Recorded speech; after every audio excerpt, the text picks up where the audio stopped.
kung professional ka, kung may profession ka or businessman ka, whatever. Siyempre yung mga picture, ito yung drug test. Kumusta naman yung panahon mo, Tokayo, dito? Drug test, meron na, di ba? Yeah, Neuro, meron na. walang neuro no, nung Wala wala pa yun. pa. Yeah.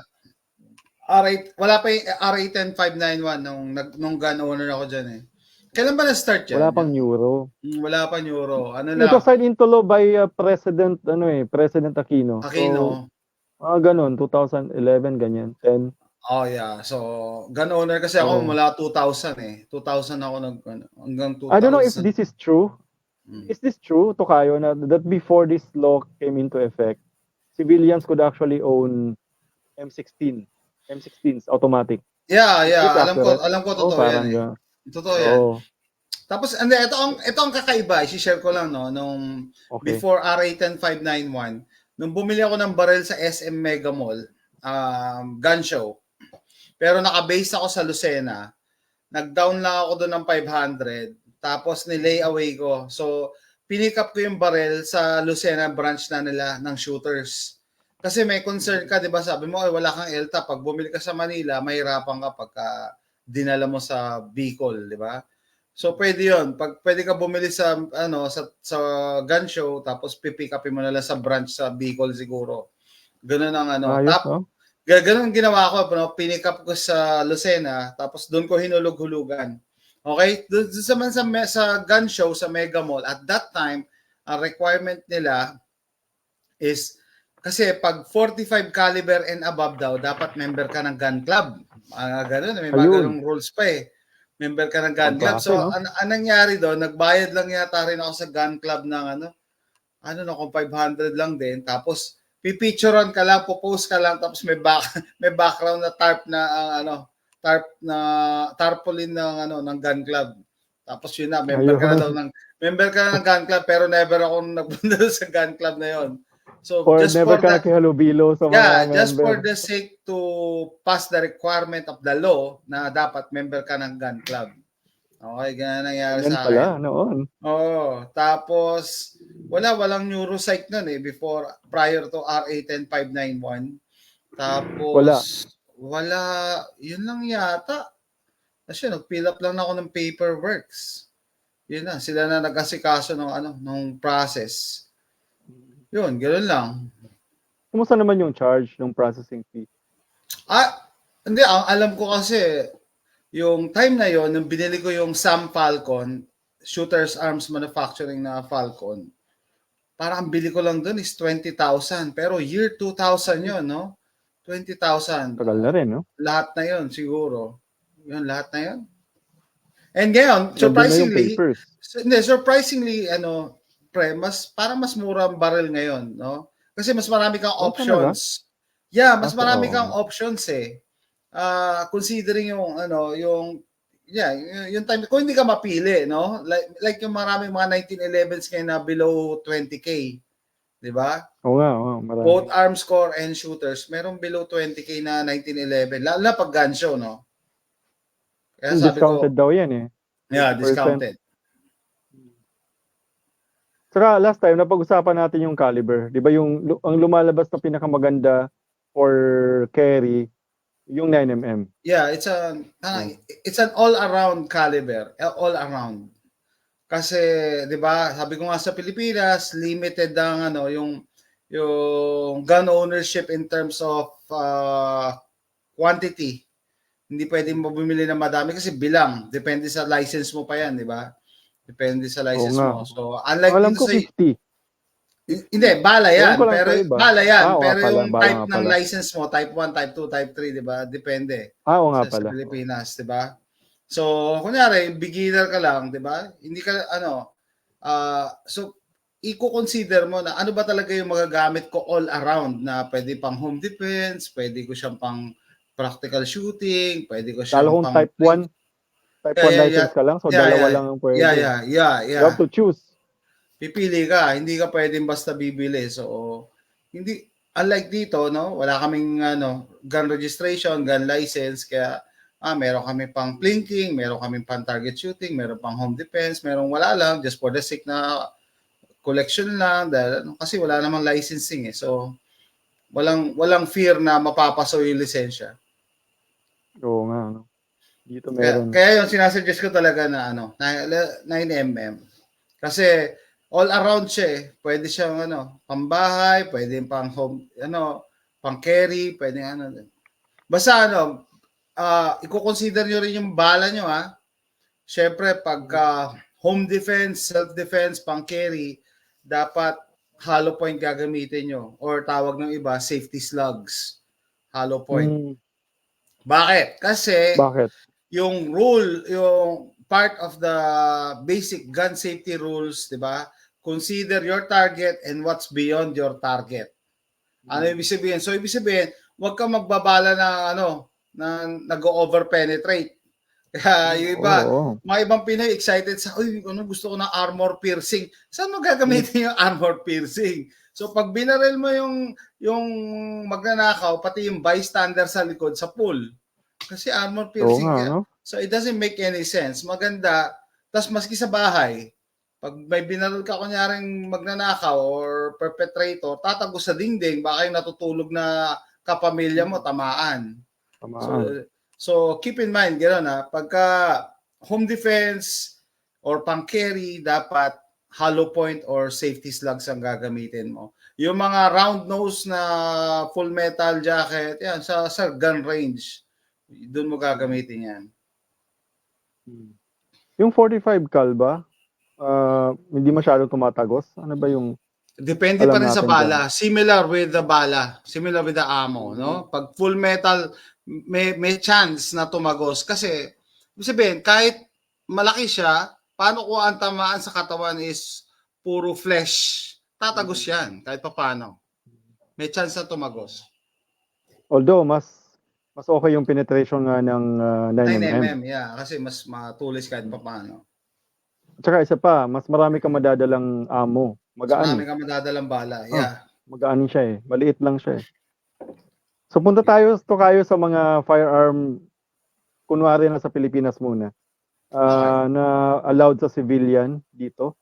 Are you still familiar with the rules natin? Kasi dati nga pwede yung automatic like M16. Apparently now hindi na ata, no? Hindi na. Hindi na. Tapos, yung ang pinagbabawal lang naman dyan, yung nag-set ng limit dyan nga sa RA 10591, ayun nga, yung fully automatic. Pero yung sa caliber, allowed kayo by law na magkaroon kayo ng mga AR 556. No? Nakita ko rin yan.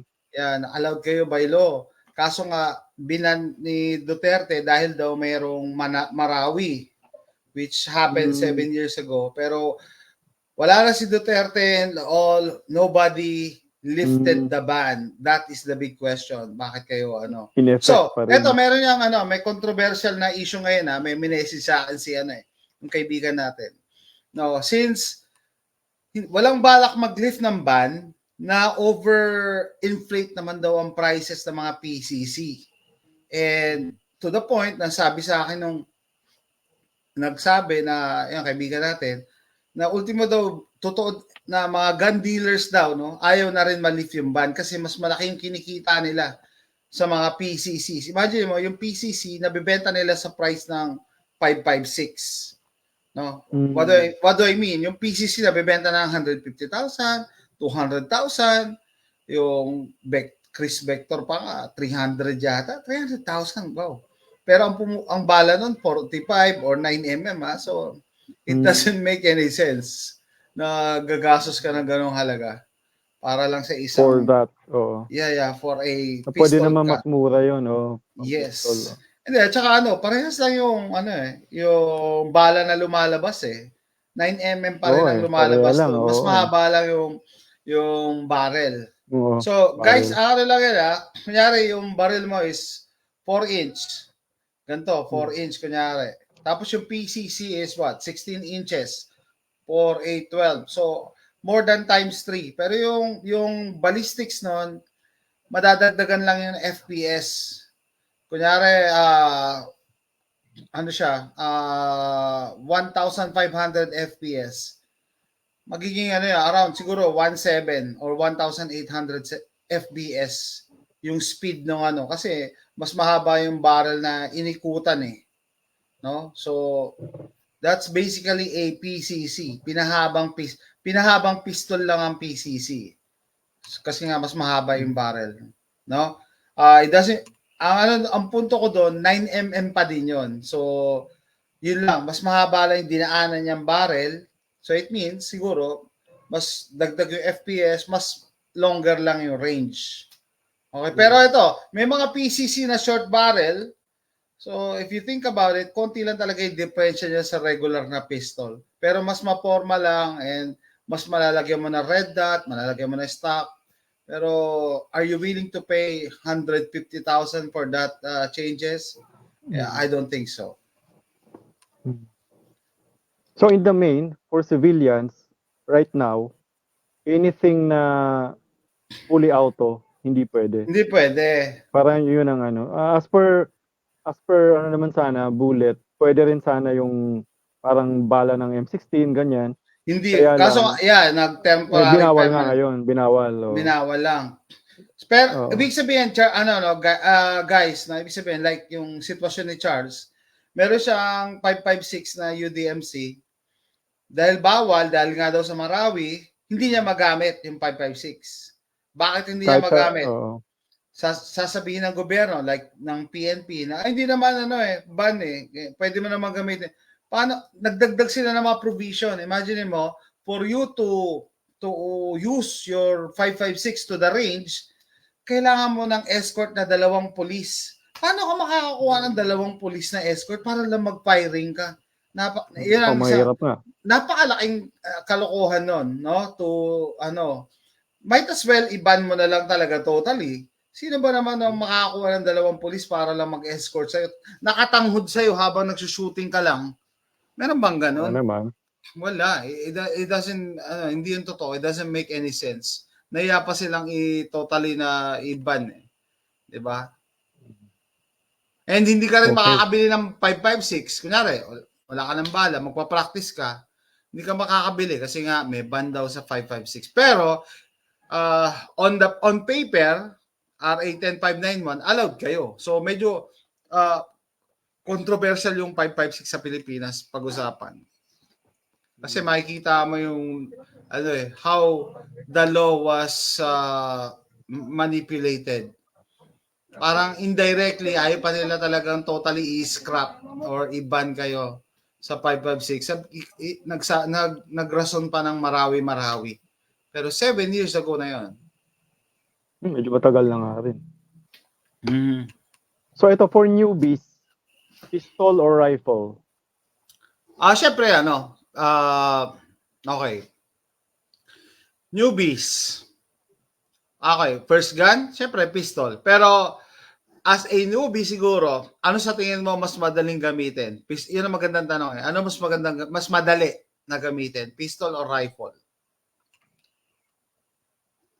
Ako sanay sa airgun. Rifle. Ewan ko sa iba. Hindi, yun din ang Mas nakakatama ako doon. Basically, ganun din ang sa totoong barrel. Mas madaling gamitin ang rifle compared sa pistol. And maniniwala ba kayo guys, mas safe gamitin ang rifle compared sa pistol? Yung iba magtataka paano mangyari yun? Yung rifle nakakatakot. Mas malaki ang yan, ang talsik niyan, ganyan. Well, kasi pag rifle, alam mo agad ko sa nakaturo yung muzzle. 'Di ba? Pag nag-shoot, usually pag sa range naman, bench shooting nakapatong lang yan. So, yung muzzle nandun palagi. Unlike pag naka-pistol ka, baka mamaya may kumalabit. May kumalabit sa... Sino yan? Diba yung may mga video nga, diba? May tumalsik na basyo, ganyan-ganyan siya. May hawak siyang baril. Ganyan-ganyan siya. Mas delikado kasi yung maliit yung barrel So, kahit saan pwede i-point. So, mas delikado. Pwede mong i-flag ang mga nasa tabi mo. Diba? Kaya nga pag sa gun range, binabantayan ka ng RO kasi baka mamaya makabaril ka ng katabi mo. Katabi, oo. Yeah, yun ang delikado. Pero pag rifle kasi ang pinuputok, wala, hindi mo yan magagalaw. Naka-steady na yan doon. Nakaharap yan doon. Kakalabit ka lang talaga. So, if you think about it, mas safe ang ng rifle. Regardless kung anong bala niyan. Kahit mga 308 pa yan, kahit Lapua, safe yan. Kasi nasa likod kayo lahat eh. Nasa likod eh. Tsaka, Tokayo, may rifle bang walang safety? Rifle lahat na walang meron ata, no? Rifle na. Wala, lahat kasi yata. Pistol, merong mga pistol na walang safety. Yeah. Pero yung rifle, lahat ata may safety. Lahat. Wala akong alam. Kahit airgun, meron eh. Teka. Lahat yata. Yeah, lahat. Kasi, niano ko lang kung requirement, no? Yeah, lahat yata. Majority. It's very rare kung makahanap ka. Siguro, I don't know. Yung mga single shot. Pero hindi, pa rin eh. Lahat. Usually, ang pinaka-basic na safety ng rifle is crossbolt safety. Yung ididiin mo lang, tutulak mo sa kabila para ma-block yung trigger.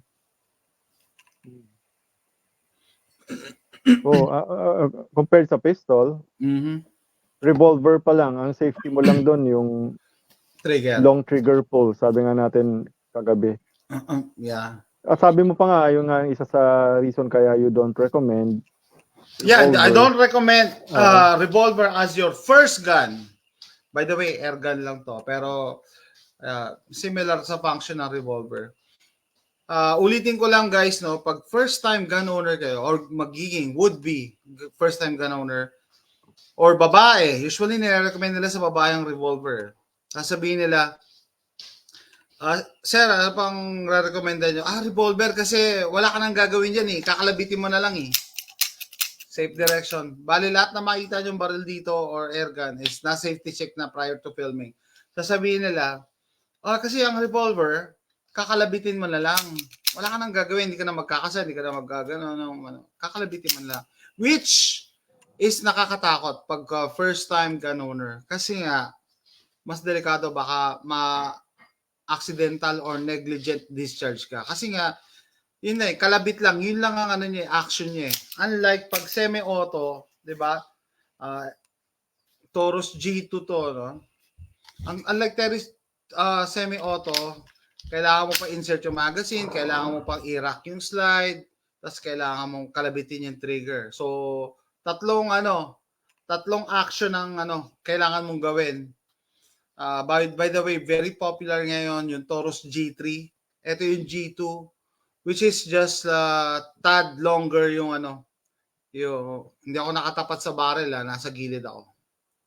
Tad longer, mas mahaba lang yung G3 ng konti.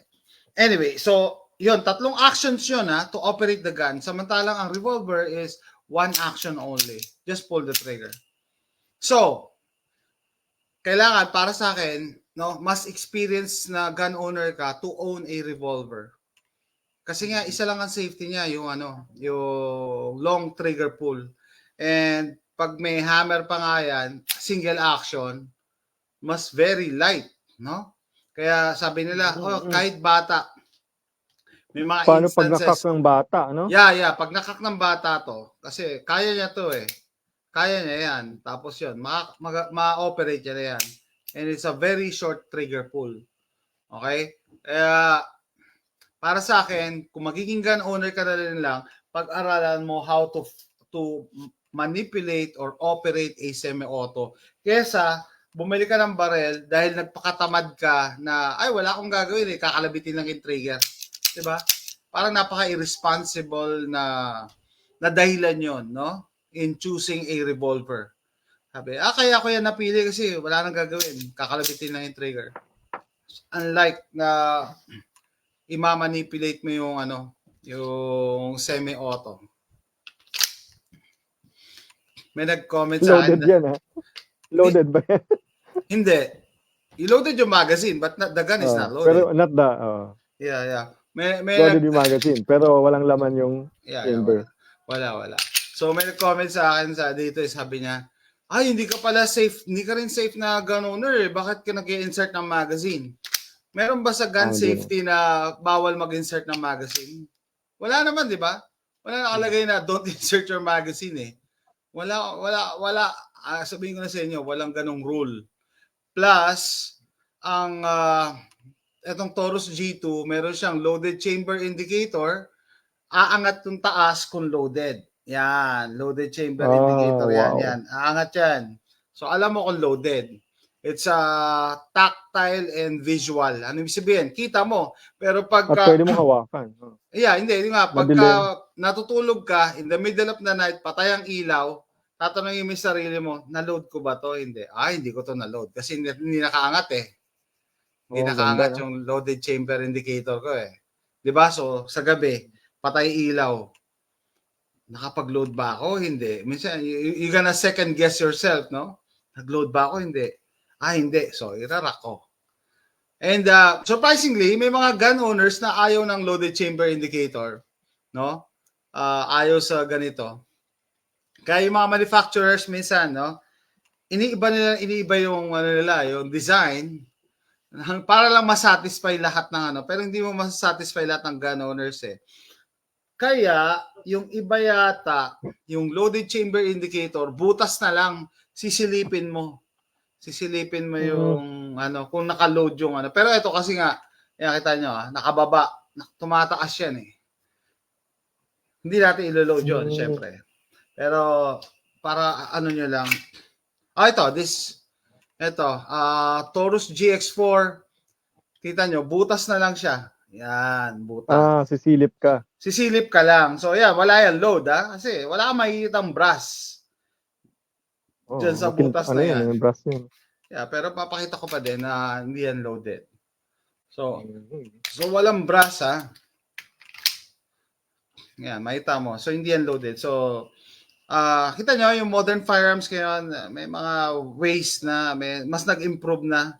So loaded chamber indicator, hindi ko yan ipo-point Yung isa, merong tumataas. Ito, tumataas to pagka loaded. Ito naman, magpipik ka lang doon sa butas. Silip ka lang sa butas. So, kaya nga sabi ko ngayon, sa panahon ngayon, marami tayong options. Mas nag-improve. Kaya wag tayo mag-stick sa 1911. Yeah, 1911 is good. It's good and all. 100 plus years na yung design. Pero ang dami ng modern firearms no? So, lalo na pagka kinukonsider nila yung mga carrying, tsaka home defense. Yeah. Ito pala, papakita ko. Wala siyang loaded chamber indicator. Wala. Taurus TH40C. Marami rin maraming fans to. Ibig sabihin, maraming nagwa-watch ng video ko about the TH40C. Marami nag-i-inquire. Yan nga yung type ko dati. Ito, TH40C to. 40 means vertical. Vertical. Meron din siyang 9mm kasi. TH9. TH9. Yan. May TH9, TH9C. C means compact. So, ito, TH40C. C is compact vertical. So, meron din siyang full size na mas mahaba ng konti. Kaya ako to binring out kasi meron din baril na walang loaded chamber indicator. Pero double action, single action. So, kailangan natin i-revisit. Ano ba yung tinatawag na double action, single action? Okay. So, double action, single action, basically, siya, no? Hammer fired. Kasi para alam mo kung naka-double action ka or single action. So, basically, pag nakababa yung hammer, external hammer, magdo-double action ka. No? Double action means wala tayong load. So long trigger pull, tingnan yung hammer. Na-actuate mo yung hammer. So, boom. Diba? Double action yan. So, guys, wag kayo maikinig dun sa nagsasabi na, yung bibiling kong baril, yung double action, yung pag tumama yung bala sa sabog. Sabog pa. Double action. Pero dati meron ganun bala sa airgun. Naalala? Sa airgun. Meron ka rin bang ganon? Yeah, airgun. Yeah, naabutan ko yun. Nabutan mo. Ano, binawal ba yun, Tokayo? Binawal ba? Parang kasi wala na akong mabiling gano'n eh. Wala na Wala akong na. makikita. Maski sa YouTube, wala nang gumagamit eh. Na yung bala ng pellet mo, pag tumama sa kahoy, boom, sasabog ulit. And actually sa barrel, sa gun world, meron ding double action na bala. A long time ago, I think pinagbawal ng Geneva Convention.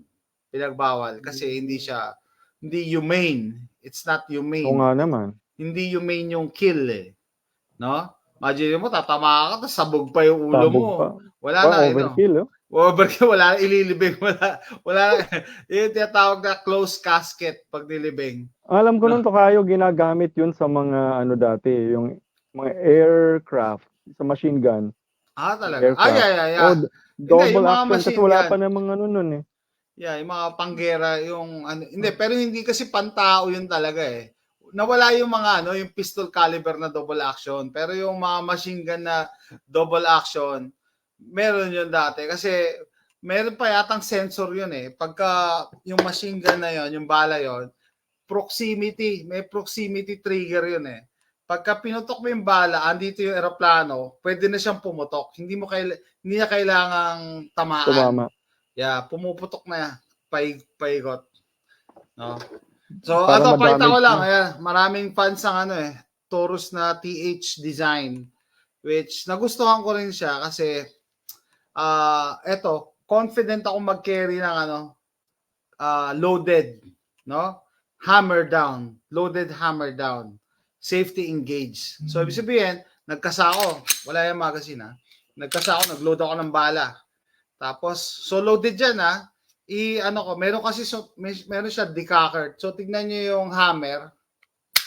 Bumaba. So, pag nakababa yung hammer, no? Loaded yan, at engage ko yung trigger, safe na safe yan. Hindi mo yan mapuputok. So, kahit anong kalabit ko sa trigger, kahit anong kalabit, hindi siya puputok. Kasi naka-safety siya. Yung safety niya, decocker. And yung decocker na mechanism, usually sa mga high-end guns lang yan eh. Ito, budget guns, pero nilagyan nila ng ganong feature. Kaya nagustuhan ko to, Taurus TH40.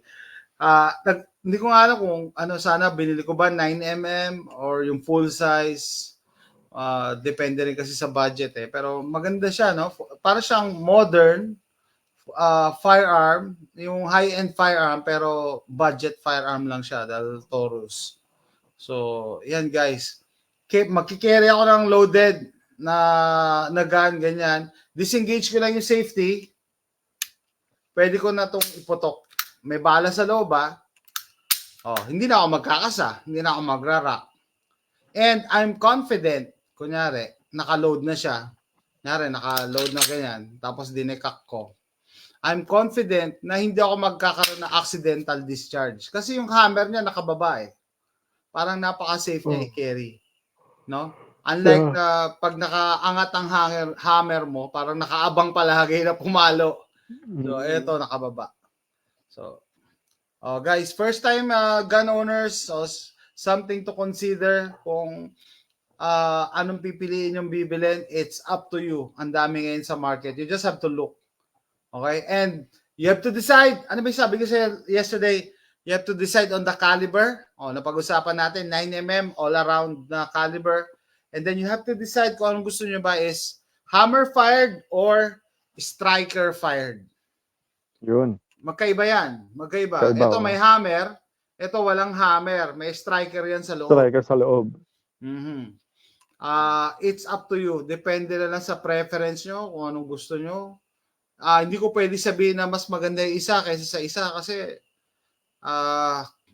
wala eh. Parang wala akong makitang advantage over the other. Yung iba nagsasabi, mas gusto namin na na strike or fired kasi mas maganda yung trigger pull. Pero para sa akin, negligible yung difference. Parang minsan preference na lang talaga yon, no? In terms of trigger pull. Ako naman, mas gusto ko yung hindi, minsan gusto ko, minsan yun nga, mas confident ako mag-carry ng one round in the chamber pag naka-hammer down. Hindi mo magagawa yan sa 1911 kasi Ang 1911 is a single action only. Ibig sabihin, pag nakababa ang hammer ng 1911, kailangan mo ikasa pa.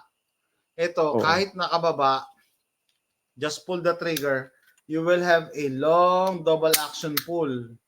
Long double action pull. So, man, dami niyong options. Options, people. And then yesterday pala, may nagano sa akin na gusto niya daw ng GX4. GX4. Nagustuhan ko to kasi maliit siya. Yan, liit lang. The palm of my hand. Hinakamay ko. Wow. Ang liit. Pero 9mm siya, tapos 11 rounds kaya. Depende kung may extension. So, compare. GX4, TH40. Nga naman, no? Pang-concealed carry talaga. Concealed talaga siya.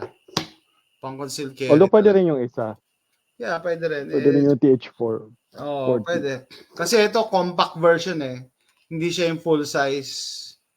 Yeah, so may ano. So guys, brief background ko ano yung mga nasa market ngayon. Pero question, ano sa tingin mo mga popular brands out there? Number 1 na siguro Glock 19. Yung Glock, syempre.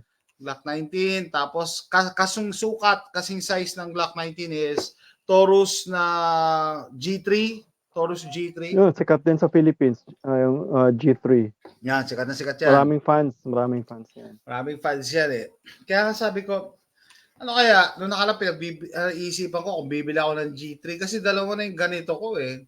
G2. Ang G3 kasi pinahaba lang na G2 eh. Mas mahaba lang na ng konti. Pero same pa rin. Same. Everything is the same.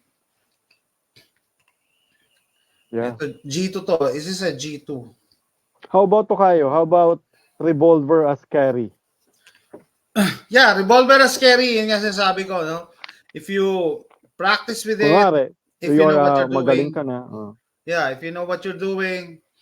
Ang problema ko sa revolver kasi yung limited rounds. Yung limited na bala, 'di ba? 2, 4, 6. Minsan 8 hanggang 8. Yeah, pero that's pushing it. Yun hindi bihira yung 8 eh. Yung bihira. Pero usually kasi it's either 5 rounds or 6 rounds. No? Ang problema ka diyan, pag naiputok mo na, ang hirap mag-reload, no? Sasabihin na iba, kahit pa, speed loader. Yeah, sabihin na may speed loader, pero it's still cumbersome. Ibig sabihin, paano pag nag-fumble ka? Mahirap. Para sa akin, I don't know, practice it. Kasi meron akong kasamang shooter, no? Nagko-compete talaga siya ng revolver. Ang bilis siya mag-reload, no? Mas mabilis pa. Kaya niyang talunin yung mga naka-semi-auto. Pero that's rare. Hindi common. And just imagine ilang bala na nagastos niya for practice bago siya dumating sa ganong stage. Kaya, I don't know. So, ginagawa nga ng mga iba, no? Ng mga police, backup lang nila yung revolver, yung maliit na revolver. Backup. It's their, second gun or third gun in their, Kaya nga iba yan, naka-ankle holster yan eh. Kesa naman magpapalit ng magazine. Yeah, madali raw bumunot. Bubunot ka na lang ng spare pagka nasa firefight ka. Mas madali nga. Minsan ka na lang bumalik doon sa primary firearm. Yes, ganun nga, ganun. Okay. So therefore, yung kanina, maganda ang concealed carry options. Yung TH40, Taurus G3, yung mga Glock. GX4. Yan, GX4. GX4. Yung GX4, pero guys. Pero kayo. Sige. Hindi, yung GX4 kasing size siya ng Springfield Hellcat. Gumawa na ako ng video yan eh. Kasing size siya. Yung kaibigan ko naka-Hellcat eh. Meron pa pala ako isa. Maliit. Wow. Ang tawag dito. Ruger LCP 380. 10 years na sa akin to. 10 years na sa akin. Ang cute. Late yan. So imagine nyo. Ano yung caliber niya? 380. 380, okay. Ito yung GX4. Mas maliit pa sa GX4. Mas maliit pa. So ito kasi, pocket carry to, kasya to sa bulsa. Kasya Pink sa pati. bulsa. Pinapagamit ko sa misis ko kaya pink Meron akong black so okay lang. Pag concealed naman nobody will know. Diba? Wala nang makakita. Oo nga, nakawa ka naman. Nobody will know pagka concealed. Pero 380 to Tokayo, difference between concealed carry, definition ng concealed carry sa inyo, sa US, lalo sa Texas, sa concealed carry sa Pilipinas, ng civilian. Okay. Magkaiba, di ba? Concealed carry, it's how you carry kasi. Di ba sa Pilipinas, I don't know, i-update mo ako, hindi kasi, may gray area kasi sa concealed carry Sabihin ko sa inyo, yung mga nanonood dito, matagal na pinagtatalunan sa Pilipinas yan Paano daw ba makikerry sa Pilipinas? Sa bag ba o pwede sa inside the waistband? Pinagtatalunan No, sabi doon sa LTAP nyo nakalagay na it must be in a container ba? I mean, basta maganon yung definition. Pero may interview si Daniel Rason. In-interview niya yung mga generals. And then yung mga generals mismo nagsabi na pag naka-conceal daw, who will know? Sino ba makakaalam? Di ba? Maliban na lang. Bag or... Ibig sabihin, maski nakasa inside the waistband ka, sino ba naman ang makakaalam na nakikerry ka? Unlike, syempre, iba yung, alam mo yung mga nahuhulis na nakamotor tapos bumubukol. Yun talaga. Ang tawag doon kasi printing, no? Hindi talaga naka-concealed yun. So imagine mo, kung magko-conceal ka, wala talaga makakaalam. No? Walang ma-alert. So, dati, ito, nung nag-start ako mag-carry dito, hindi pa open carry ang Texas. Open carry na kasi ang Texas every time lalabas ako ng bahay, syempre, i-consider ko yung clothes na isusuot ko. And then, nag-check pa ako kung nagpiprint, kung sumisilip ba yung barrel ko and pag yuyuko ba ako, lalabas ba, mga ganon. Pag nag-carry kayo inside the waistband, kasama yun sa i-consider nyo, no? I-consider nyo yung size ng pantalon nyo. Ibig sabihin, hindi ka pwede tight-fitting na pantalon, tapos magkikerry ka, di ba? Halatang halata. Di ba? So, sa Pilipinas, yan, debatable kung paano kayo mag-carry dyan. Para sa akin, debatable. May nagsasabi dapat sa bag. May nagsasabi naman na holster inside the waistband, pero dapat walang makaalam. I don't know. No? Although yung prescribed by law ata, yung lang sa bag. Clutch bag, ganun. Pero yun nagbigay ba ng example sa law? Basta yata bag sabi bag. Or container, I don't know. Meron kasi na-encounter, i-check ko ulit, na nag-mention ng clutch bag or something like that. Example? Oo. Kasi iba hindi nga masyadong okay yung clutch bag for me. Hindi tsaka bihira nga nagka-clutch bag ngayon sa Pilipinas. Bihira na ngayon. Ang ginagamit nila yung body bag. Meron din akong ganun. Body bag na may holster sa loob. Or ang tawag yung fanny pack. Yung fanny pack dito sa belt na kala mo pouch pero holster pala siya. So hindi siya clutch bag. Alam ko hindi siya naglagay ng container. I don't know. Basta debatable. And ang problema sa Pilipinas kasi, pag hinuli kayo or sinita, you are at the mercy of the apprehending officer. Yung interpretation niya sa law, yun ang doon nakasalalay kung huhulihin ka o hindi. Hindi black and white. No? Hindi black and white. Experiences mo to kayo? Nung nagka-carry ka, kunwari may nag-stop sa'yo na police, ano bang kwento mo naman? Okay, experiences. Sa'yo, vehicle, ganyan. Okay, experiences ko, nung nasa Pilipinas pa ako, before RA 10591, nag-member talaga ako ng gun club, Diyan sa Lucena Gun Club. And yung Lucena Gun Club, yung gun range diyan sa Presuhan, diyan sa papuntang Dalahigan, left side. Meron diyan Presuhan. So, kasama namin yung chief ng na yung chief ng presohan. Tapos, syempre, may mga member din na mga SWAT officer, mga police, yan. Tapos, minsan, nag-ano kami ng mga libreng, tutorial, para sa mga bagong recruit na police. So, ibig sabihin, yung gun club may connection sa police. So, within Lucena, ito experience ko lang naman, no? Wala kaming problema na mahuli kami kahit wala akong permit to carry, wala akong permit to transport. Pupunta kami sa gun range, walang ganoon, walang permit to transport, wala. Tapos meron pang time na checkpoint kami yung kapatid ko, yung bunso ng kapatid, nag tinuturuan ako mag-drive, no? Wala siyang lisensya. Pupunta kami sa gun range. Hindi, galing na yata kami gun range. Nagpapotok kami. No? Tapos na-checkpoint kami. Na-checkpoint kami. So imagine mo, wala siyang lisensya. Kasi tinuturuan ko pala, summer yun, nagbabakasyon sa akin. Tinuturuan ko pala siya mag-drive eh. Tapos na-checkpoint kami, tawan-tawa ako kasi doon sa checkpoint, natataranta siya, hindi niya ma-start yung kotse. Matinin mo, may baril kami sa kotse, tapos wala siyang lisensya. Kineckpoint kami, pero pinadaan lang kami. Kasi nga, yung connection kilala mo yung mga pulis ibig sabihin, member ka ng gun club. So may free pass kami. No, yun yung experience namin. No? May free pass kami dyan sa Lucena. Kasi kilala din namin yung mga pulis nga kasama namin sa gun club.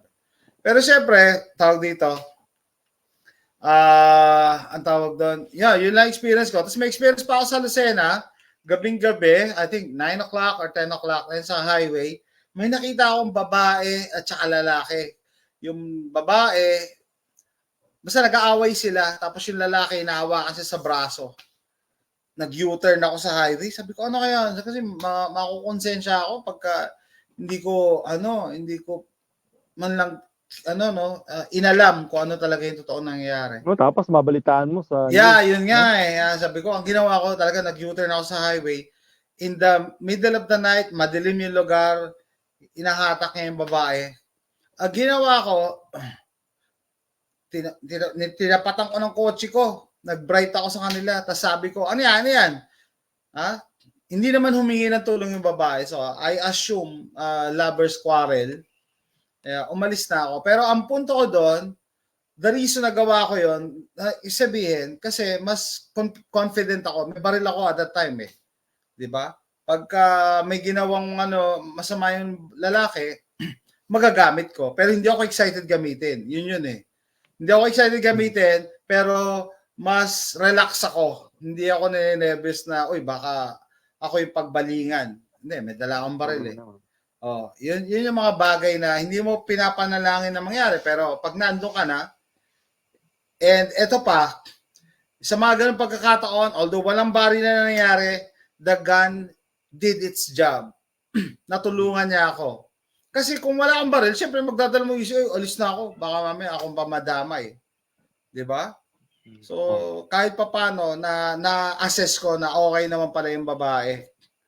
No? So, wala naman nabaltaan kinabukasan na siguro lang, LQ lang talaga. Pero very kasi alarming, nando sila sa dilim Oo. Kasi inisip ko kasi kung in danger yung babae, hingi siya sa akin ng tulong. Excuse me. Hingi siya sa akin ng tulong, pero hindi naman. Pero yun nga in that kind of situation, na neutralize na yung threat or wala nang kaguluhan, and hindi ko ginamit yung barrel ko, then the gun did its job. Pero for you, Tokayo, ano yung mga situation na you will now draw your gun? Syempre, ang basic rule kasi dyan, self-defense, no? Self-defense, sasabihin niyo iba, hindi, magkaiba sa Texas. Self-defense is self-defense. No, wag tayo makinig sa mga sabi-sabi. Nung bagong dating ako dito, sabi sa akin ng neighbor ko, Pilipino, nasa Texas ka Pwede mo nga barilin yung kahit sino dyan sa basta nasa loob ng property mo Ha? Parang it's against logic na just because may baril ka, mamamaril ka dahil tumapak sa property mo and hindi ka daw makukulong. Which is hindi naman siguro totoo 'yun. Kaya napaka irresponsible for you to preach that, 'di ba? Kasi it doesn't make any sense. Parang pinipaint lang talaga yung mga gun owners na trigger happy, no? Parang pinipaint lang na trigger happy. Pero pag utak pulbura. Yeah, yun nga, yung tinatawag na utak pulbura. Na pagka sinunod mo or naniwala ka, kasalanan mo na yun.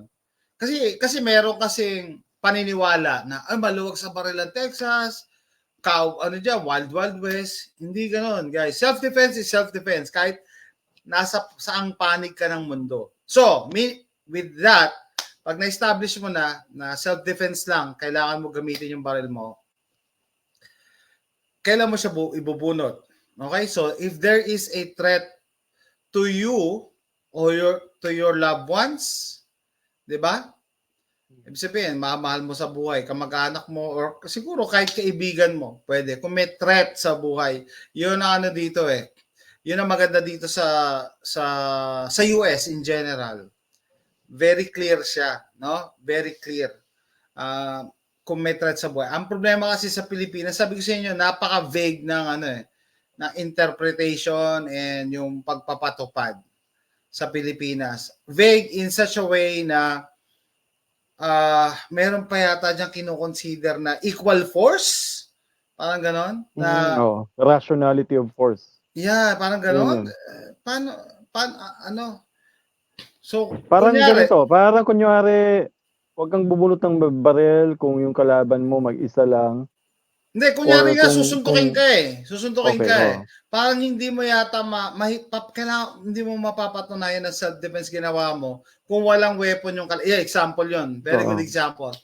Kung walang weapon yung kalaban mo, tapos ikaw binunutan mo siya ng baril. Naku, mahirap yata ilaban sa, yan ang kabalbalan para sa akin. Kasi, doon sa hindi nakakaalam, pwede ka mamatay sa isang suntok lang.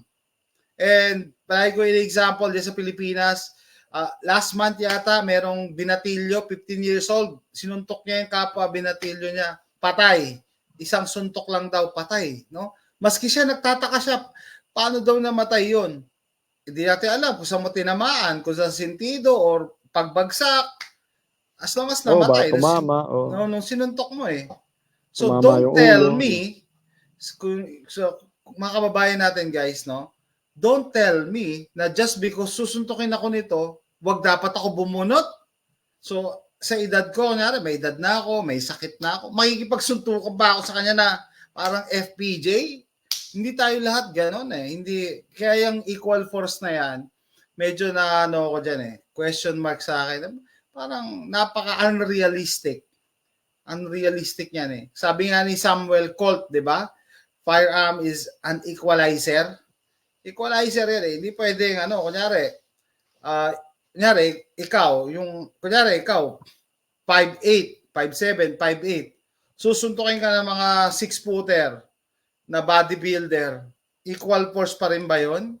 Dapat pa, hindi ako bubunot, dapat suntukan lang kasi wala siyang baril. Yun ang medyo question mark talaga yung equal force na yan parang dati pa meron pang issue na yung kutsilyo lang ang dala tas ikaw baril. Or sa kanya tubo lang. Hindi mo na kutsilyo tubo lang tas ikaw baril tas babarilin mo siya. Bakit hindi ka ba mamamatay? Pero yun nga, hindi ka ba mamamatay sa pag tinubo ka sa ulo? Yung kabalbalan yung yung requirement na yan sa Pilipinas for self-defense. So, the rule is dito sa North America, sa US, self-defense, pwede mo magamit siya pag there is threat to your life. Yun yung keyword yung threat. Pag may threat sa buhay mo. Regardless kung ano yung ginamit ng assailant. Kahit pwede yung fist niya lang or item, it doesn't have to be gun also. Sa Pilipinas, parang i-consider mo pa yung equal force, Kailangan, parang sa Pilipinas, kailangan putukan ka muna bago ka bumunot. Para ma-establish yung I'm sorry do sa mga lawyer na makakanood nito, Pero parang ganun din ang perception ng mga Pilipino. Yung unlawful aggression. Kasi self-defense, may unlawful aggression, tapos imminent. Yung unlawful aggression, imminent, real, and not merely imaginary. Tapos number 2, yung reasonable necessity of the means done to repel the aggression. Yun yung sinabi natin kanina, yung equal force, rationality of force. Saka pangatlo, dapat wala raw sufficient provocation sa article on the part of the one defending himself. Kumbaga, hindi ikaw yung nag-provoke. Article 11 sa revised penal code. Yung nga, issue ko nga dyan, yung sa unlawful aggression, kunwari nga, babae, nagka-carry siya. Does she have to wait for actual unlawful aggression? I mean, yun nga, yun. Sa babae siya, at kunwari yung assailant sa isang madilim na lugar, mag-isa lang siya. Kahit sabihin natin isa lang yung assailant, pero lalaki at malaki.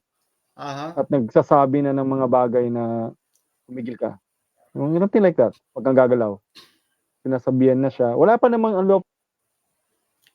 Kaya nga, pag kinwalify mo yung batas, so, basically parang pwede mag-draw. Yung female, hindi pa siya pwede mag-draw. Kaya nga, parang hinihintay mo talaga na una kang barilin or masaksakin ka muna bago ko makonsider na self-defense. Sunggaban ka bago ka. Kasi it's gonna be too late. Pag masyado na malapit sa'yo, pagka may kutsilyo siya, it's gonna be too late. Kahit nga wala, kung malaki naman. Yeah. Et cetera. Tapos yung female nga yung the one defending herself. Hindi, i-twist mo yung i-twist mo yung gender. Paano kung ang sasaksak sa'yo, babae? Babae ang sasaksak sa'yo. Ikaw naman, lalaki, naglalakad. Lalaki ka, no? Pero siya yung nag-start na, sabi mo, aggression. Pero, pucha, maiipit ka naman dun sa equal force. Sasabihin sa'yo, babae naman yan. Diba? Salagin mo na lang. Yeah. Agawin mo na lang. May mga ganun pero kung kamay, twist mo, bibitawan niya yan sa movie nga Abangan nyo na ganun kayo i-grill ng lawyer ng ng korte. Kasi minsan may bias din daw na or minsan ikaw yung mas malaki pero ang aggressor mo maliit, they will think na ikaw palagi ang masama, no? Kasi ikaw yung malaki. Sabi mo, ako, kunyari, 5'9 ako, inatake ako ng 5'5 or 5 flat or 5 footer. Sabi na, hindi, kaya mo naman yung labanan. Hindi sa kaya Because, sabi nga palagi kong pinipreach in the fight for your life, hindi ka pwedeng matalo kasi walang reset Pag natalo ka, talo ka. So, gagawin mo dapat palagi lahat. Everything. Ano yun sa pelikula? Walang rewind. Walang rewind Sa pelikula lang yung rewind na yan. So, kaya nga dito, doon ko na-appreciate dito yung once na, ang keyword mo nga daw is, if you feel na threatened yung buhay mo, pwede na kaming pumutok. Hindi lang mag-draw, pwede kaming pumutok. If you feel that your life is threatened. Kasi nga, yung split second, na hintay mo pang malapit, hintay mo pa ako masuntok bago ko wala na, baka wala ka na rin time bumunot pag masyado nang malapit yung threat. Diba? So, ang mangyayari, appreciation na lang ng jury, no? The way the lawyers will argue later. Kaya pala sinabi mo kahapon, stop the threat and just think about other things later. Yes, kasi yan ang purpose ng yan yung self-defense. Self-defense, no? Kasi nga daw, pagka nagkaroon ka ng ganong event na you're fighting for your life, wag ka na mag-isip ng kung ano-ano. Kasi di ba, may tinatawag silang tunnel syndrome na ito lang ang makikita mo, ito lang ang focus mo is to survive. Hindi mo naiisipin na kukulong ba ako? Pag nag-iisip ka ng ganon, hindi ka makakakilos ng tama. Hindi ka makaka-aim ng tama. Kung ang daming a lot of things are going inside your mind. Na babalin ko ba siya sa paa? Baka makulong ako. So by the time na may putok mo yan, baka nasaksak ka na.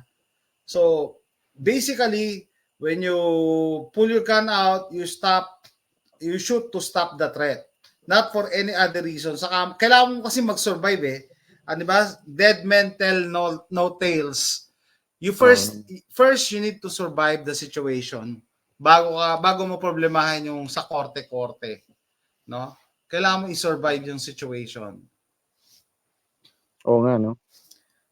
Hindi po pwedeng iniisip, overthink mo yung self-defense. Pag in-overthink mo, babagal yung reflexes mo. Babagal yung reaction time mo. 'Di ba? Yeah. That's the thing. Also dun sa yung makakapanood dito na anti-gun na feeling na the only reason that you bought a gun is you want to kill someone. Yan yung sabi ni Dr. Herbosa ba yan, yung DOH secretary nyo? Yan yung sa documentary ni Atom Araulio, in-interview siya. The only reason to own a gun is to kill somebody. Yung parang documentary. Documentary yun. Napanood ko yun. Di ba yan ang secretary nyo ngayon, health secretary, Dr. Herbosa? Ano yung dating secretary? Secretary nyo ngayon yan. Siya pumalit kay siya yung pinili ni Marcos. Ni Marcos. Siya, Dr. Herbosa. Yan ang stand niya, anti-gun niya. Sabi niya, the only reason for you to own a gun is to kill someone. Well, paano ngayon? 24 years na akong gun owner pero wala pa rin ako napapatay. What does that mean? It means palpak yung mga binili kong barel, hindi makapatay. Di ba? Kung ganun ang reasoning, no? Na kung ang reasoning mo, doktor, is the only reason to buy a gun is to kill someone, why is it that I'm a gun owner for more than 24 years and yet I haven't killed anybody? How can you explain that? So doon pa lang na-disprove na kaya ka bumibili ng baril kasi gusto mong pumatay. Kasi sa kanya, sabi niya, why do you need to own a gun? The state will protect you. Sagutin, ikaw, Tokayo. Ikaw, sagutin mo yan. Bakit daw? Why do you need to own a gun when the state is here to protect you? Yan nga yung tuturo ng mga ng mga nasa gun safety. Di ba? May interview sa pagkuha ng license. Wala ka sa camera. Wala ka sa camera. Bakit magkaroon ng baril? Isa sa mga mga suggested answer is the fact that kasi po pang protection lang po, pang protection ng bahay at saka ng business o ng pamilya. Kasi po marami talagang masamang elemento na ngayon alam kung kailan sila darating at baka wala pong mga pulis sa oras na yan o malayo ang mga oras na yan. So at least habang wala pa kayo, meron akong magagawa. Yung mga tinuturo sa isagot. Yun nga kasi you want the answer. You may have your own answer. Ikaw nga tatanungin ko pag kinausap ka ni Dr. Herbosa, why do you need a gun? The state is here to protect you. Yeah, but the state also adheres to the Constitution, the right to life, liberty, and property, right? No one shall be deprived of his right to life, liberty, and property, protected by the Revised Penal Code sa Article 11, di ba? Self-defense. Kung the state is here to protect, wala sanang ganong batas. Nandun naman yung state talaga as general protection. Pero you know what? The law also says that one must not sleep on his rights. Talaga? For example, the right to self-defense. Huwag mong tulugan yan. Gamitin mo yan. Okay, lang, mas maging proactive sabi nga natin, medyo strict yung ating self-defense law dito sa Pilipinas. Kasi meron pa mga requisite na mahigpit. Sa inyo, yung if you feel, di ba? Yeah, if you that there's threat. So, kumbaga, mas may leeway. Yeah. Pagdating sa court, merong konting play yung mga lawyer. Medyo may larong mangyayari. Kaysa dito, medyo masikip yung gagalawan mo. Yeah, yun nga. Halimbawa, for instance, dito, if you end up hurting someone or injuring someone or even killing someone in self-defense, you will of course be charged of physical injuries, serious physical injuries, or say homicide. And the trial will now be a reverse trial kung saan ikaw ang prove ng self-defense. Di ba normally, normally, yun pa yung pinagkaiba dito, pre. Yun pa yung pinagkaiba dito, no? So, self-defense, nagamit mo yung baril mo, may nabaril ka, no? And then, upon initial investigation ng police, and they concluded na self-defense yun, hindi na dadating sa trial. Hindi na mapupush sa trial. Ayun. No? Hindi mo na kailangan i-defend yung sarili mo. Hindi mo na kailangan ipatunayan. Yun 'di ba? Hindi mo na kailangan ipatunayan na self-defense yun na nangyari. Kasi nga meron ng general assessment yung police under their investigation, self-defense yung nangyari. Okay. Wala ka na, clear na. Kasi sabi ko, no, guys, no, being a gun owner, mag-ingat kayo kasi yung for you to be subjected to trial is malaking parusa na yon. Malaking parusa na yon para sa gun owner na nag-self-defense lang, no? Kasi gagastos ka sa lawyer. Tapos magkakaroon ka ng bad image sa community mo, sa pamilya mo, sa mga kaibigan mo, sa trabaho mo. Pwede ka matanggal sa trabaho. Sabi, may record ka na, may nakapatay ka, tanggal ka. Kasi part sa requirement ng namin, employment, dapat walang record, walang Pwede ka pang ma-incarcerate temporarily. Yeah, yun nga, temporarily. No, while waiting for trial, yari ka. Tapos, kung ayaw mo nun, magbe-bail ka. Yun nga. So dito, yun nga. So, kita niyo yung difference, no? Importante yung yung say ng police na, self-defense to. Huwag na natin to kasuhan kasi gastos lang to for everybody, pati sa gobyerno. Gastos din yan plus yung time ng court. Pero sa atin, kahit clear na self-defense na, ipoprosecute pa, I don't know why. No?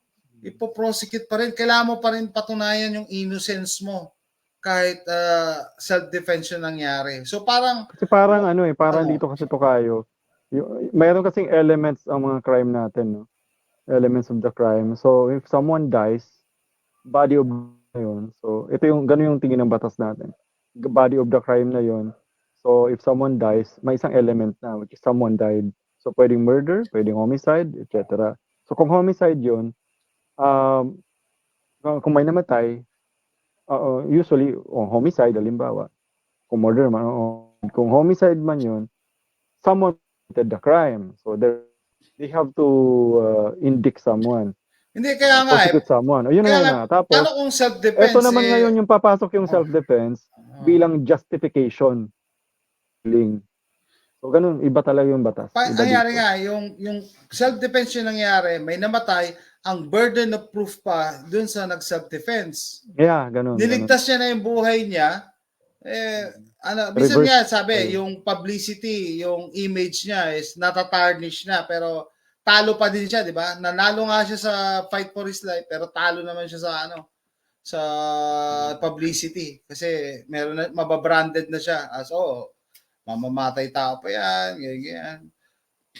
Yeah, happen, lalo na sa mga community na you cannot please everyone. It could happen na you also have some enemies in your community, right? May nakita akong comment para si Yuri Charles Mansueto, sabi daw po Federal 9mm para daw po di mag-jam. That is not true. Maraming elements ang pagja-jam. Hindi yan sa bala alone, not just a gun alone, no? Or yung ammunition alone. Maraming elements ang pagja-jam. Alam niyo ba yung Glock, kahit reliable as it is, pwede siya mag-jam pag nagli-limp wrist ka. Limp wrist? Ano yung limp wristing? Yung malambot ang hawak mo sa barel. Kasi yung slide, kailangan niya umatras ng gusto. Kung umatras siya, inaalalayan mo, malambot yung wrist mo, magja-jam yung yung Glock mo. So it's not true na federal lang. Marami mga brand. Minsan, nagja-jam ang barel, yung magazine mo, malambot yung spring. Ayaw hindi maitulak yung bala pataas. Kahit federal yan, magja-jam yan. Maraming elements ng pagja-jam. Yung baril mo madumi, magja-jam yan. Kasi hindi maka-atras ng gusto. So dito, meron ditong spring. Pag may sumabi dyan or whatever na debris, magja-jam yan. So hindi totoo. Sabihin ko lang kay Yuri Charles Mansueto. Hindi totoo na Yuri. federal. Maraming elements for a gun Thanks for to the jump. comment, Yuri. Okay. Yan, doon tayo sa concealed carry. Anyway, yun. So, punta tayo sa self-defense kasi nga naman, concealed carry. For self-defense nga yun, so connected. Diba? Connected yung concealed carry, carrying or carrying a firearm. Yun nga yung reason mo doon for self-defense. Kaya nga merong sa Philippine law, merong risk assessment pa. Ano yung risk assessment? Actually, ito kayo. I really hindi kita makita. Balik ka sa camera. I'm not privy sa ganyan kasi ang tawag doon. Ano ba to? Saan ako napunta? Hindi Ba't kita nawala makita. ako? Oo. Teka. Ayun.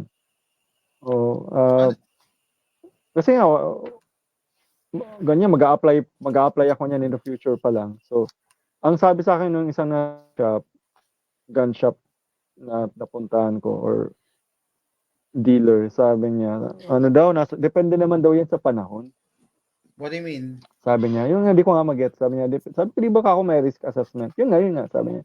Depende sa panahon, kung ang panahon maraming crimes, yun ang sabi niya. Sa pangkalokohan. Pero ang alam ko, you will be assessed personally, kung baga ikaw lang. Kung ikaw ba talaga ay at risk. Depende sa usual routine mo. So, very subjective na naman yan. Subjective. Sabi naman nung isa, yung actually friend ko na siya, matagal na siyang exposed sa mga gun laws dito sa Pilipinas. Depende daw sa panahon. Sabi niya, I still have to really find out about it. Basta ang alam ko, pag nag-apply ka ng PTC FOR, kung hindi ka exempt sa risk assessment, pwede kang ma-disapprove kung mapatunayan nilang hindi ka naman at risk. So, unless you are a rabbi or you're a priest or a lawyer or accountant or a journalist, ganyan. Sila yung mga exempt sa risk assessment. Di ba napag-usapan natin kagabi yung mga pare?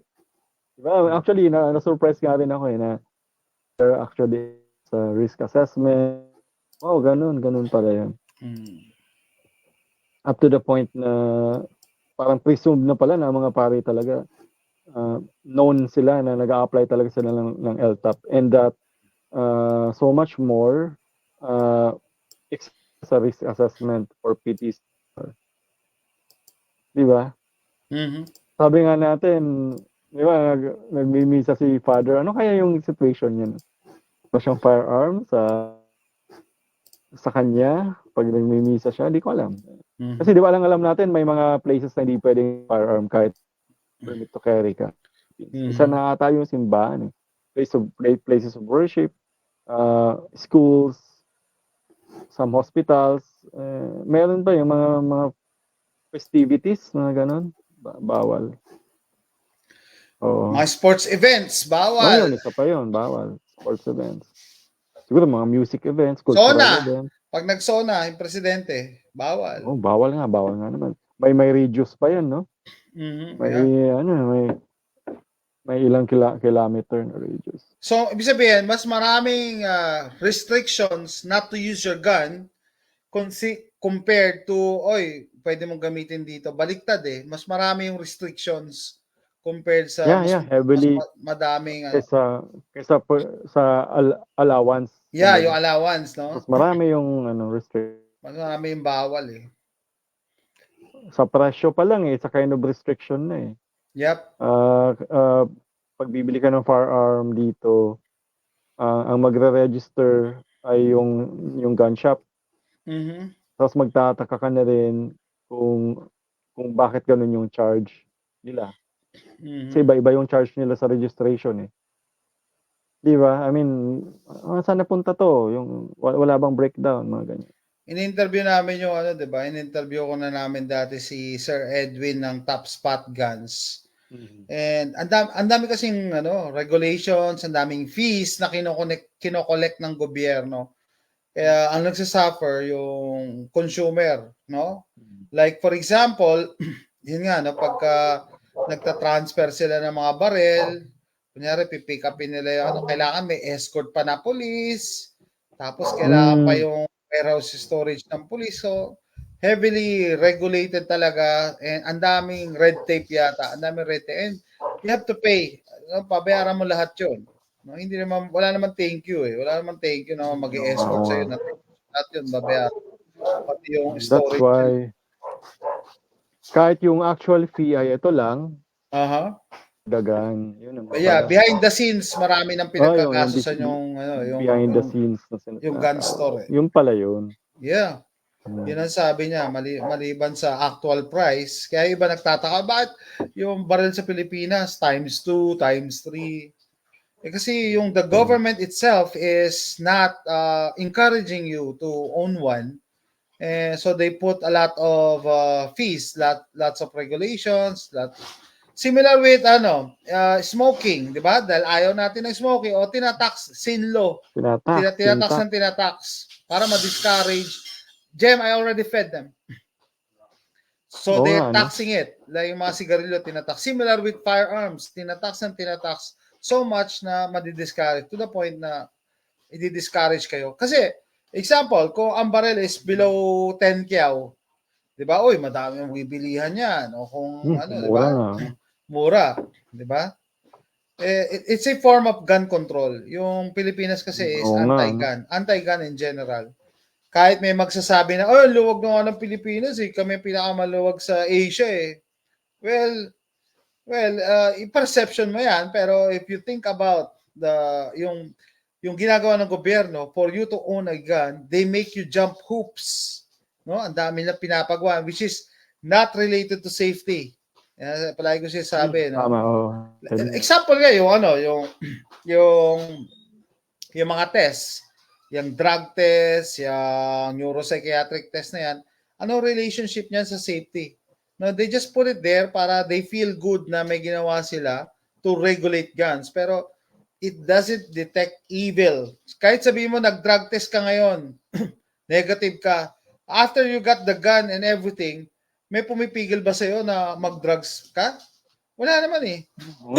Or similar with neuropsychiatric test, pag nakuha mo na yung baril mo, meron ba pipigil sa'yo na pumatay? Wala naman eh. Wala. So, ginawa lang yung requirement na para pahirapan kayo. Similar with the fees, the taxes, kaya pinataas nila ng pinataas yung presyo to discourage gun ownership.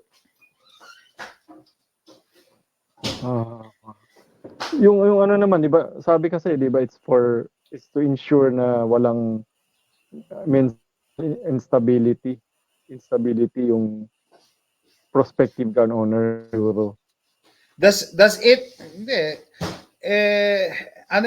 does it really ensure kung yan ang sagot, bakit meron pa rin tayong mga gun owners na namamaril or police sinwes ka binaril yung matanda? So paano nangyari? So it failed the test failed to detect that. Because in reality, hindi talaga makakadetect.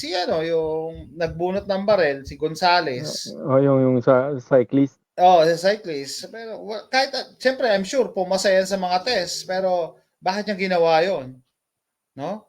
Meron talaga, meron talaga mga bagay, meron talaga mga ugali na hindi madedetect ng mga kahit anong test pa ang gawin mo. Hindi madedetect. Tama. No? Yung test, paper and pencil, tapos, sabi di ba majority daw ng neuropsychiatric test, ang sagot is no? Tama ba? 90% daw?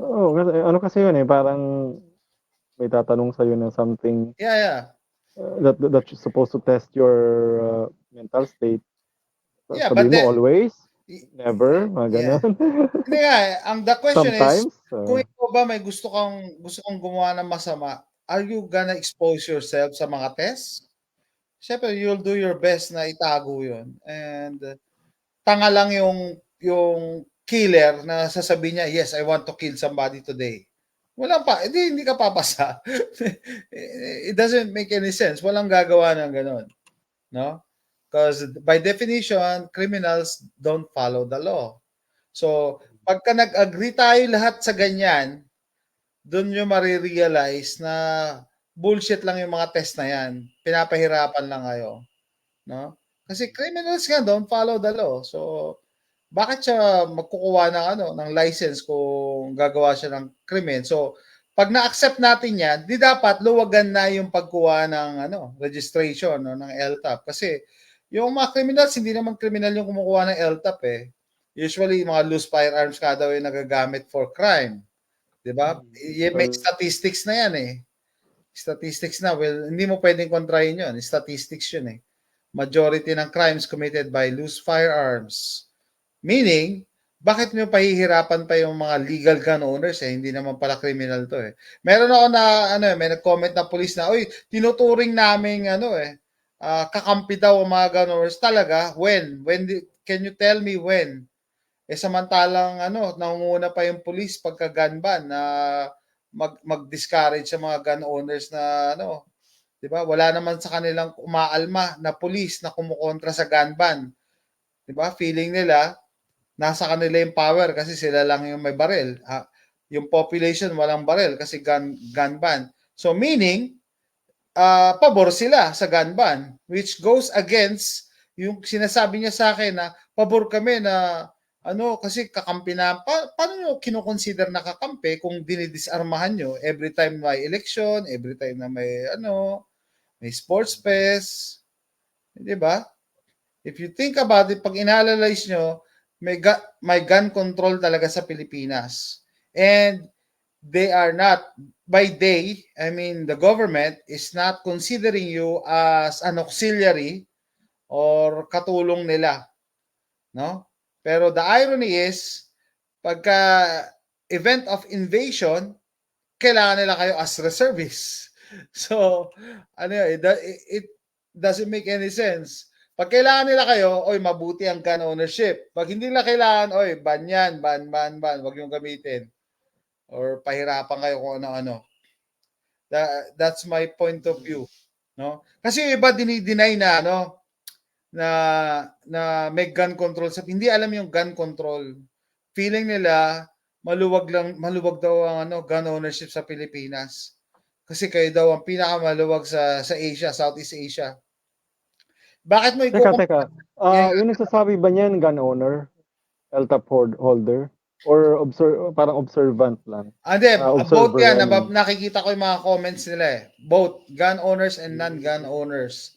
Kasi, alam mo, may mga gun owners na once they get their gun, okay na sila. They don't want to push for more rights, for more privileges. No? Okay na sila. Lalo na pag may mga connection sila sa police, may connection sa mga politiko. They don't siguro care. They have financial ability. Yes. Kaya nilang bayaran yung mga fees na malaki. Yeah. To an ordinary working person nga, sasabihin ko sa inyo kung gaano kabigat yon. Kasi for you to process your paperwork, kailangan pa magliban sa work. And syempre, mabigat yon.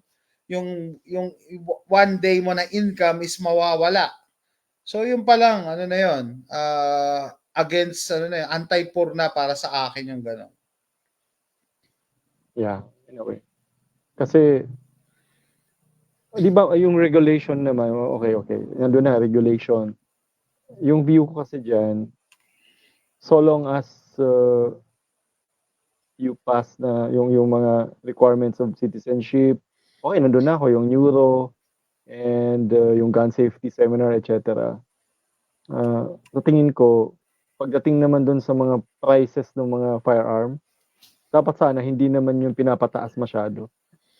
Kasi parang for me, parang foul na yun. Yeah, parang foul na yun, anti-poor na. Anti-poor nga, gun control yun. Kasi yung kinokontrol mo naman talaga doon is yung okay, nandun na ako na yung guns can kill. Okay, nandun na sabihin na natin gano'n. In the wrong hands, delikado. Okay, sige, regulate natin yung mga tao na pwede makabili at mag-possess. Nandun na yung regulation, nandun na yung mga tests, mga documents to prove na yung taong ito ay law-abiding and all of that. Pero kung meron pang parang somehow regulatory measure sa So the way these things are being priced, di ba, parang lumalabas na privilege lang siya. Not in the sense na parang, okay, it's a privilege to be for example, a lawyer, not a right. Kasi you really have to pass the bar exams. Parang ganon. Privilege nga yun. Pero sa gun ownership, parang it's a privilege in the sense na kasi ang makaka-afford nun, aside from the fact na you are qualified, is dapat you are financially qualified. Hindi, ito tatanungin ko sa'yo. Diba? Sabi mo, sa Constitution, meron kang right to self-preservation? Life to life. Yung to defend your life, life. liberty, and property without due process of law. Oh. No one shall be deprived. Yun ang isa sa ano natin. So, pag hindi ka makabili ng legal na gun, are you being deprived? Because, ang dami requirements. Hindi ako mag-fit dyan sa requirements. Nagtitinda lang ako ng buko, pero nakaipon ako ng 10,000. Para makabili ng revolver or ng murang shotgun, no? Are you you're deprived of your constitutional right to defend your life in case na kasi pinahirapan ng gusto yung mga requirements nga. Yung right to life kasi encompassing, all encompassing. Unlike sa US na may mas specific siya in the sense na it's about the right to bear arms. Dito parang mas specific. Parang basta right sa buhay. At mas meron specific. ng NISM yung batas para i-screen yung mga taong gustong magkaroon ng firearm. So, ano nga siya parang yung batas nga sa firearm natin, parang take it or leave it. Okay. Parang, ito yung mga rules. Kung ayaw mo, wala, di pwede, parang ganun. You have to follow all these rules. Kasi yung batas na yan, it's a law na ini-enumerate niya yung mga processes and steps para maka-acquire ka or makapossess ka ng firearm. Tapos, dinidefine din niya yung mga pertinent words, mga pertinent aspects ng firearm. Kung ano yung mga uri ng firearm, ano yung mga parts, ano kino-consider as ammunition. So, yun. So, lumalabas dun sa sinabi natin, no one shall be deprived of right, liberty, and property without due process of law. Yung due process doon is yung process ng pag-a-apply ng LTAP, for example. So yung due process doon is may chance ka na magkaroon ng firearm. You have to avail of it. Yun nga lang, itong sinasabi ko, just a little bit of an obiter or just an opinion, humble opinion from a citizen na para sa akin naman, kung pumasa ka naman sana doon sa mga essential requirements, wag naman sanang dagdagan ng mga financial qualification. Yeah. Kasi may friend akong lawyer, sabi niya, ganyan talaga kasi the right to own a firearm is a privilege, kaya super expensive. Sabi ko parang mali. Bigyan ng context. Parang bakit ganun? Bakit sa expense natin mini-measure, hindi doon sa need, naman sa qualification. Kasi gun control din yan Oo nga lumalabas na sa mga may financial capability lang talaga. Which is para rin tayo I don't want to comment on it. Basta ang naalala ko lang nung ancient Japan, yung mga may katana, elite sila Okay, yung mga peasant wala silang katana. Wala. Kita mo na, parang ganun.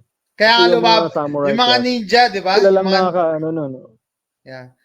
Yung mga ninja, okay. Ang ginamit nila mga weapons is yung mga gamit sa bukid. Yun ang mga ginamit nilang weapons. Yung parang sikel na mga karet, mga gano'n. Yun ang reason kung bakit nag-innovate. Kasi parang forbidden sa mga lower class ang gumamit ng mga katana. Kasi mga samurai lang yata ang gumagamit. Mga samurai. No? May class sila So pag mga peasant ka, hindi ka pwede gumamit ng samurai or humawak. So yung mga peasant gumamit ng weapons gawa sa mga gardening tools, mga tools sa bukid. Yung may kadenang ginagawa. Yeah, ginawa nilang mga weapons. So, alam nyo yun, kahit knife control yon, they find a way.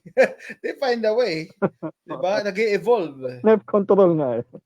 May knife control sila nung unang panahon eh. Ayoko lang kasing tingnan na ayoko tingnan na yung right to bear firearms sa Philippines. Parang lumalabas ganun. Parang yung mga samurai class lang yung pwede mo. Yeah, ganun nga. Kasi nga, sila lang yung nakaka-afford nun, something like that. Lalo na dati, di ba? Kahit, kunwari, yung hindi naman member nun, qualified naman siya essentially. Yeah. Wala siyang criminal record, hindi siya baliw, hindi siya. Tapos, wag naman sanang dagdagan yung mga, halimbawa, yung prices ng firearm ng mahal-mahal ng sobra. I don't think yun ang pang-regulate nun dapat.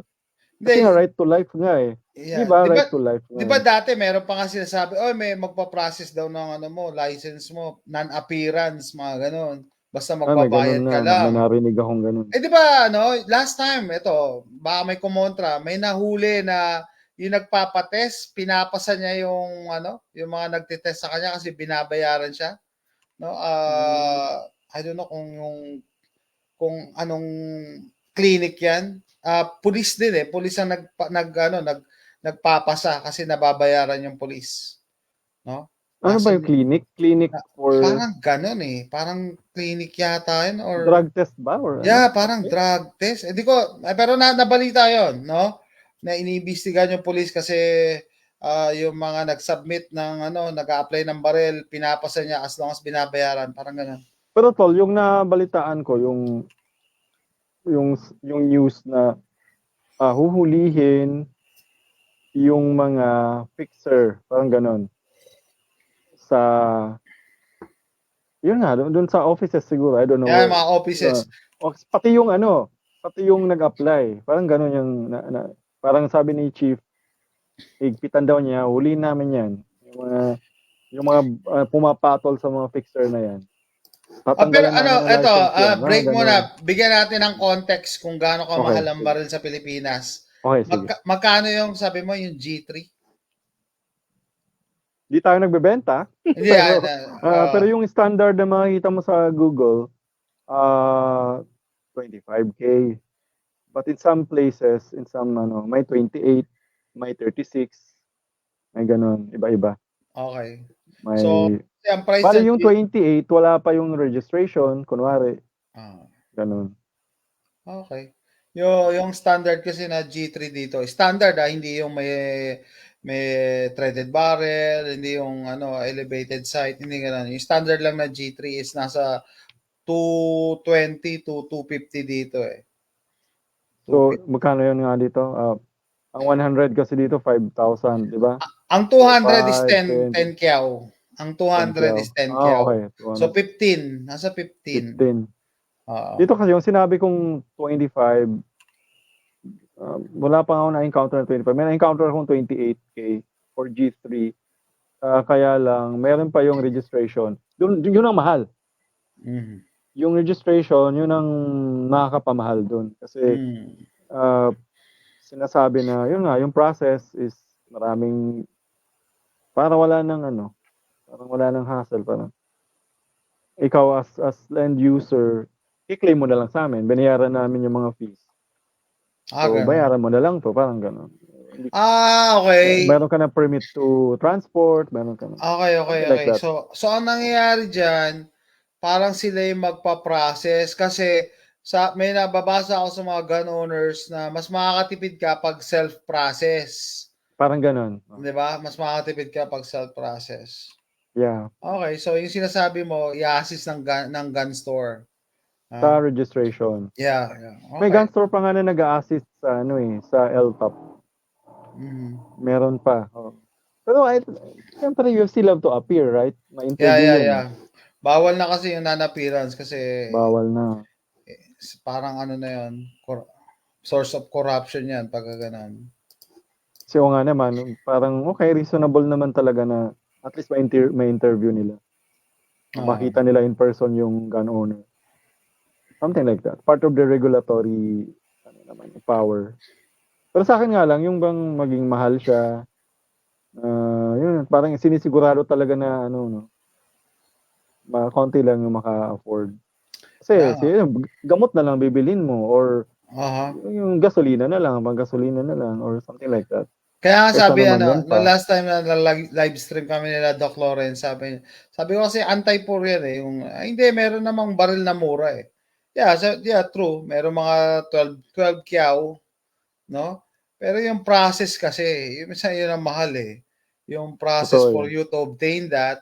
And paano kung working class ka nga na magliliban ka pa sa trabaho mo, that's one day of work.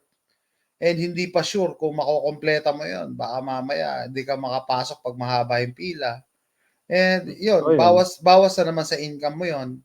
And paano pag yung mga taga-probinsya nga, di ba?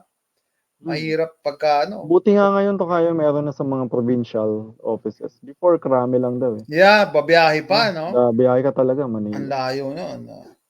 Meron pa akong nalaman niya na na kabibili pa lang niya.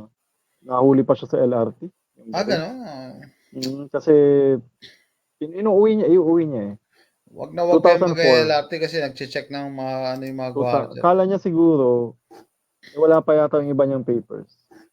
Delikado yun. Nakakalimutan siguro. As a gun owner, you should know the law.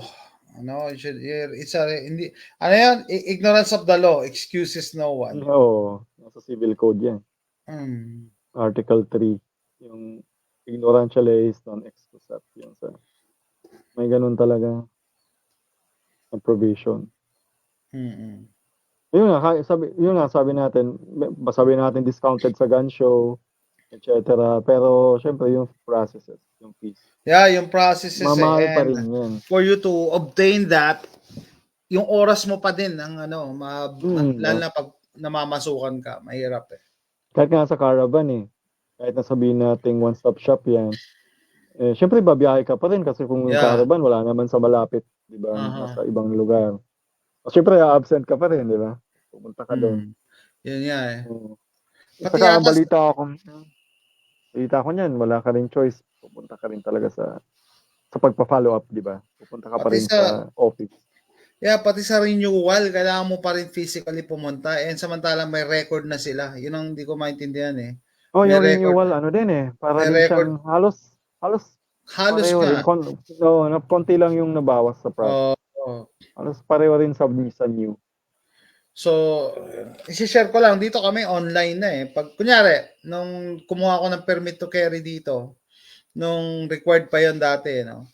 So, nag-attend ako ng lecture, seminar, tsaka firing, all in one day. Tapos, nung final ko na yung papers ko, online. Final ko online. Kasi, yon no? Tapos, nagkaroon ako ng license, for 5 years yata. And, nung mag-expire na, nag-renew na lang ako online. Renew lang online. Wala na nagbayad lang ako online. As long as you are attesting that everything's the same, your address is the same, situation is the same, online lang. Wala nang hassle. Kasi you're the same person, you're the same ano ba hinahanap ng gobyerno, no? Background check lang. Para pahirapan yung renewal. May record na sila na alam mo yung registration is para pag may something goes wrong, alam nila kung saan kahanapin, na alam ko na ikaw yun. Ikaw ang gumamit ng baril, di ba? Pero what's the point kung magre-renew ka lang? You're the same person. Wala naman nangyari. Hindi naman nag-iba yung fingerprints mo. No? Oo nga. Kaya yun, madali rin mag-renew dito. Online lang. Hindi na kailangan pumunta. Tingin ko nga, titingnan lang nila kung nagkaroon ka ng record, siguro. Yeah, but then, kung wala naman, everything is the same, then dapat smooth na dapat ng renewal. So, I believe na, yun nga, pupunta pa rin kahit renewal lang. Although, mas mabilis daw, mas konti requirements, pero just the same, magliliban ka pa rin sa work. Ano to kayo? Almost 2 hours. Yeah. Ako, okay na ako. Solved na ako. So, talk about this topic if you want to be a gun owner. So, pag-usapan din yung mga firearms allowed for civilians. So, basta walang rapid fire. Parang yun ang pinaka-general rule, di ba? Pistol or rifle? Rifle is easier to use. Pero di ba to kayo, sabi mo, mas yung pistol, bagay sa concealed carry, etc. Yeah. Ako nga sa farm, maganda sana yung rifle. Kaya lang, syempre, malilimit ka. Doon lang yun. Yeah, doon lang. Alam man bit-bit lagi. Yeah. Revolver, mahirap sa mga newbies. Yes. So, dapat alamin mo na yung limited ang capacity mo. Limited ang rounds mo. Pag gagawin mo siyang concealed carry option. O nga naman, kahit, di ba napag-usapan natin last night yung if you are under stress, you are firing at a person who's also firing back, you will miss. Yung adrenaline mo kasi. You will surely miss. And kung mas marami siyang bala kaysa sa'yo, mas maraming capacity yung firearm niya, underdog ka talaga. Yeah. Underdog ka. So, yan. Okay, thank you so much. You're welcome. To do live stream here sa Meta, sa Facebook. Yun. Kaya, see you soon. Anyway, matutuloy ka ba to kayo? Di pa ako sure eh. Pero ano pala, announcement ko, mamaya may live stream ako. 9 a.m. sa Pilipinas mamaya. 9 a.m. sa Pilipinas, no? Monday na 'yon, 9 a.m. May about prepping, no? May nag-invite sa akin. About prepping. So guys, tingnan niyo yung channel ni Tokayo sa Rizal Adventures. Pwede nyo rin siyang i-add. Nag-accept ka ba ng friends? Hindi rin, no? Depende. Hindi, hindi, ano lang, sa fan page ko na lang, sa Jose Rizal Adventures. Pero, may page naman. I think, Tokayo, no, Jason, I think it's time na, one of these days, mag-live stream tayo about prepping. Dahil ang dami rin nangyayari sa mundo ngayon. And maraming mga interesting na facts about, or ideas about prepping na dapat natin pag-usapan. May mga questions. It could be sa page mo or here. Yeah. Dito kasi sa page na to, siguro kung in-announce to, mas maraming manonood. Kasi mas marami kung ano dito eh. Pag prepping, pwede na tayo sa YouTube eh. Pwede na tayo sa YouTube pag prepping. Sa bagay Sabi ko sa FB lang tayo pwedeng humawak ng baril eh. Sa YouTube pwede na tayo. Ganda nga eh, kasi pwede mo talagang actual demo. Yeah. Kaya nga. Para na sila nag-gun safety kahit pa paano. Yes. And I'm sure yung mga gun enthusiasts na-appreciate pag nakakita ng baril kaysa yung mga drawing picture lang. Sa gun shops, no? Ibang gun shops, drawing lang. Kaya nakuha ako doon kay Madam sa Shooters.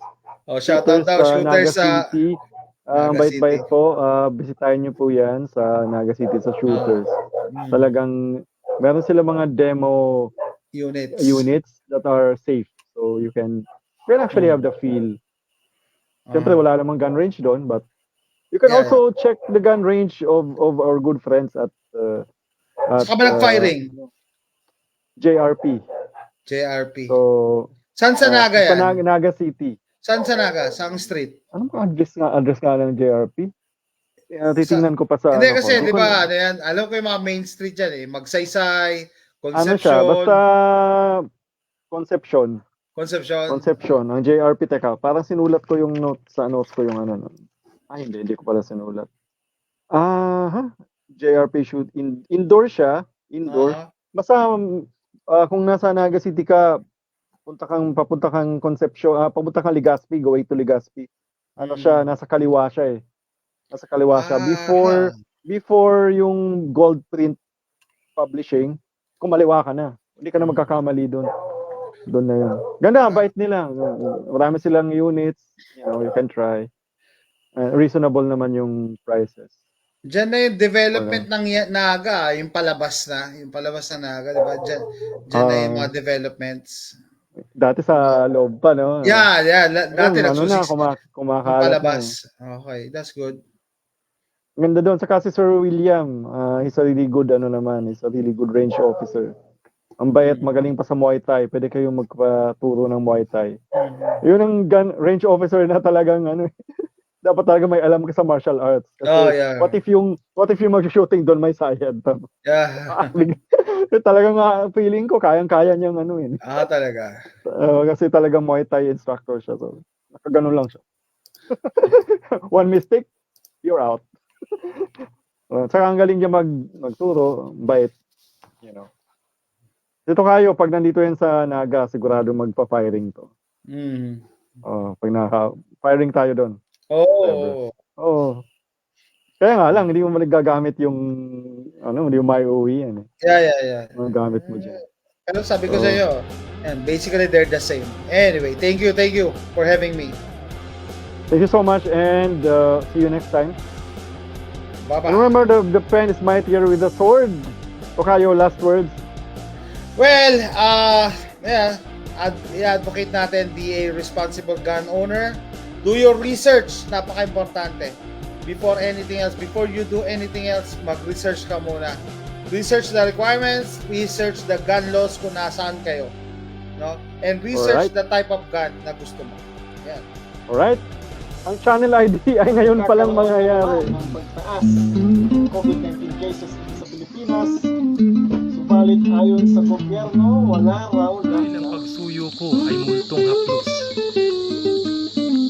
Huli na akong lumampi ng 1,000 taon.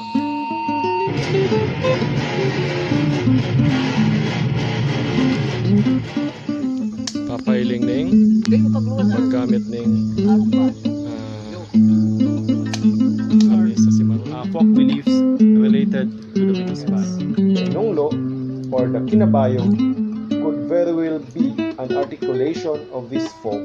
Then we go farther forward and we'll go to the false shield. At saka ito syempre ang ating sword. Kasi naman kung talaga may sword po dito.